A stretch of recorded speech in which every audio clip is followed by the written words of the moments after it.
السلام علیکم دوستانو، دا اوس چې تاسې ما وینئ دا د جبل احد د غره یوه برخه ده، خو ځانګړې توګه دا ځای چې ده دا د جبل الرمه په نوم یادیږي او هغه طرفونه چې دي هغه بیا د احد د تاریخي جګړې ډګر بلل کیږي. په دې ځای کې له نن څخه 1400 کاله دمخه یعنې په کال 655 میلادي کې د مسلمانانو او کفارو ترمنځ یوه ډېره تاریخي جګړه رامنځته شوه.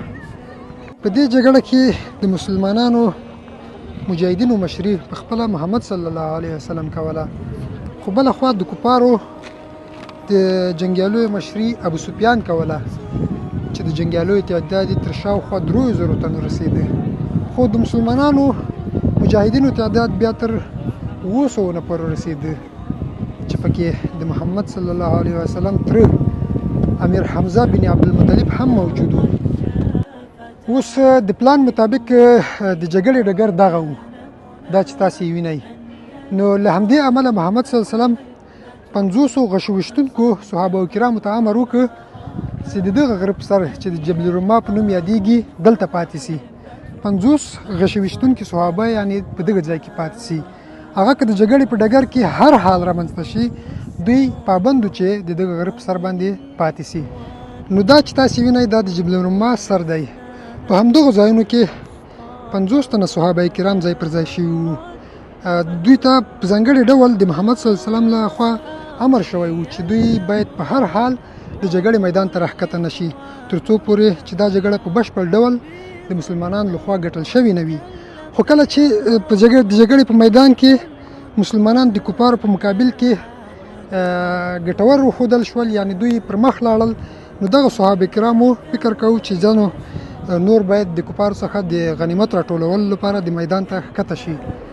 نو کله چې غش ویشتونکي شاوخوا 40 تنه صحابه کرام د جګړې ډګر ته د غنیمتونو راټولولو لپاره ښکته شول، د شا له خوا له دغو ځایونو دغه خوړ چې اوس پکې ښکاري له دغو ځایونو د خالد بن ولید په مشرۍ 200 تنه مشرکین چې خالد بن ولید هم په هغه وخت کې مسلمان شوی نه و، نو په مسلمانانو د شا له خوا حمله وکړه، یعنې دغه ځای ته راواوښتل او دلته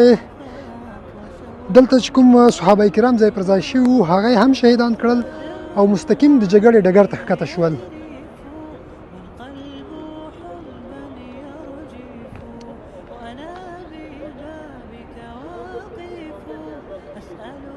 نو له همدې امله په دې جګړه کې مسلمانانو ته دروند زیان واوښته.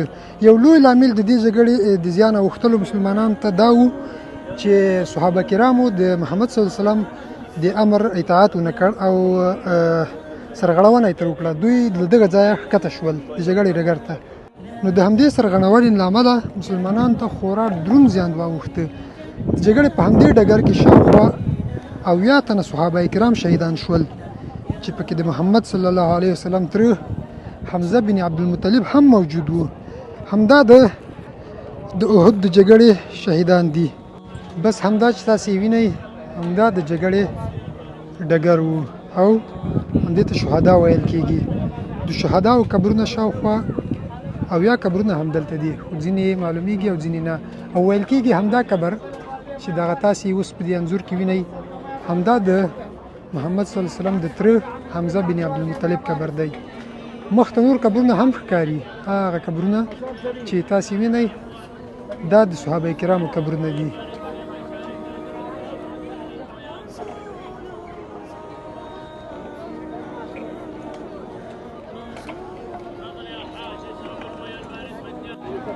نو دې ځایونو ته هره ورځ په لسګونه زره خلک د نړۍ له مختلفو اسلامي هیوادونو څخه د زیارت کولو لپاره راځي. دا یو ډیر عجیبه ځای دی. دلته پر راتګ سره به تاسو یو ځانګړی احساس ولرئ، ځکه د دې غره په اړه محمد صلی الله علیه وسلم ځکه له دې غره سره محمد صلی الله علیه وسلم ډیره مینه لرله. کله چې دی له تبوک څخه راوګرځېد او دغه غر یې تر سترګو شو، نو په همغه ساعت یې وویلې چې احد جبل یحبنا ونحبه، یعنې احد سره موږ مینه کوو او احد له موږ سره مینه کوي. دا د جبل احد غر دی. نو دا هم چې تاسې وینئ دا د صحابه کرامو قبرونه دي. دا ټوله د شهداو هدیره ده.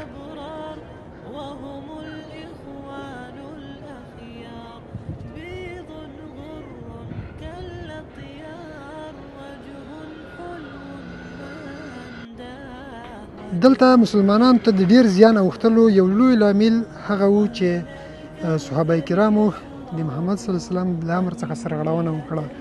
له بلې خوا د کفارو تعداد تر شاوخوا 3000 تنو پورې رسېده، په داسې حال کې چې د مسلمانانو تعداد 200 تنه وو. په دې جګړه کې 3000 تنو کفارو د مختلفو تجهیزاتو څخه کار اخیسته، لکه له اوښانو، اسانو، له زغرو، تورو ډیر تجهیزات له دوی سره وو. نو د شهداو ترڅنګ په دې جګړه کې د محمد صلی الله علیه وسلم یو غاښ مبارک هم شهید شوی وو.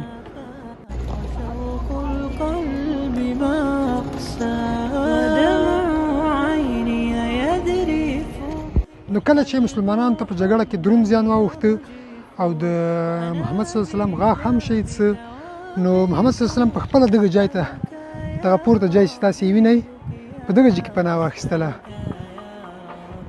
اوس یې دلته دیوال غوندې جوړ کړی ده، ځکه چې دغه ځای ته به ډېر خلک ننوتل. له همدې امله پر دغه ځای کې دیوال جوړ کړی، ځکه دا ځای ډېر خطرناک و.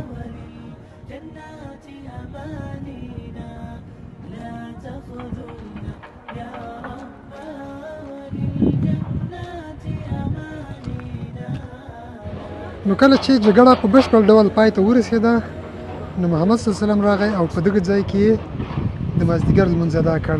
دا هغه ځای دی چې پکې محمد صلی الله علیه وسلم په خپله لمونځ ادا کړی دی.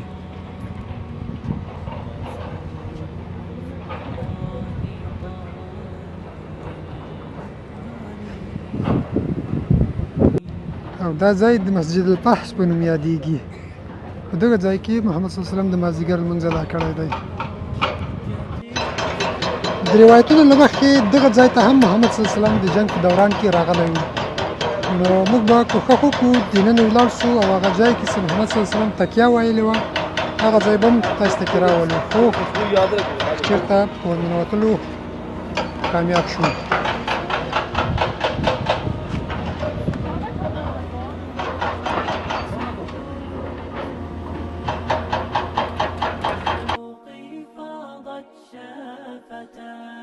للأمة قد كان منى أن يلقاهم فأحبته من صدقه وما رأى، أن يلقاهم فأحبته من صدقه وما رأى.